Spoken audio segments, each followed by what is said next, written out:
This is going to be filled with spoilers for my review of The Nightingale by Kristen Hanna. If you have not read this book, check out on my page the spoiler-free version of this review. But if you haven't read it, you have got to go.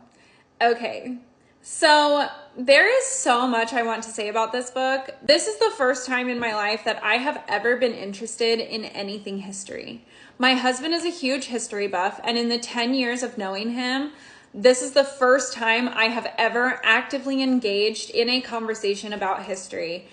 And this is apparently his favorite time in history. Why? I don't know.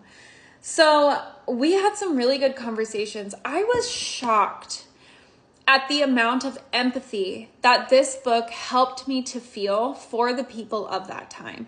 I cannot imagine being Vian, going through a soldier forcing, so your husband leaves, immediately is drafted into a war, you can't contact him, don't know where he's at. A soldier just shows up on your doorstep and moves into your house. Are you kidding me? I told my husband about that, and he's like, did you know that sometimes the women would fall in love with the men or sleep with them? And I was like, oh no.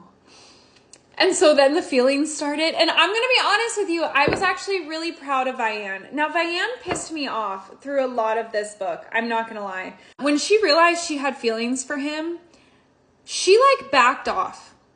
She made sure she was never alone with him. She made sure that she kept her boundaries, and I was so proud of her.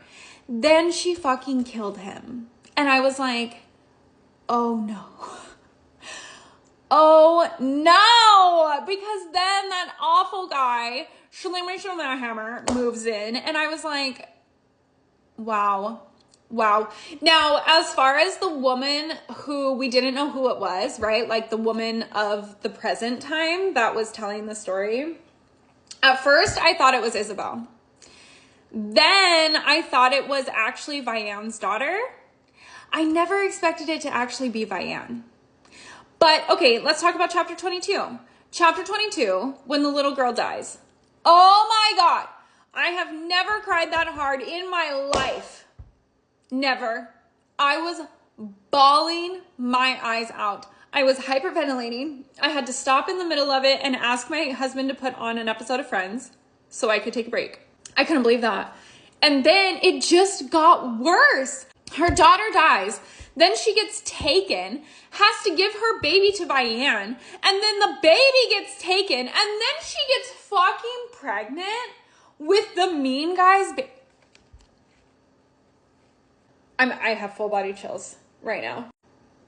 To even think that anything remotely similar to this happened back then, wow. The ending when Ari came back and we had the reunion. Oh my gosh, I'm getting teary-eyed already. When he was like, I never forgot you.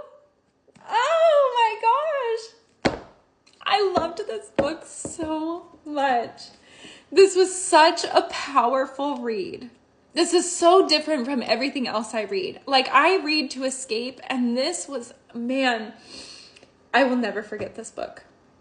I am so glad that the book club forced me to read this because I'm not sure that I ever would have. I am so, so, so grateful.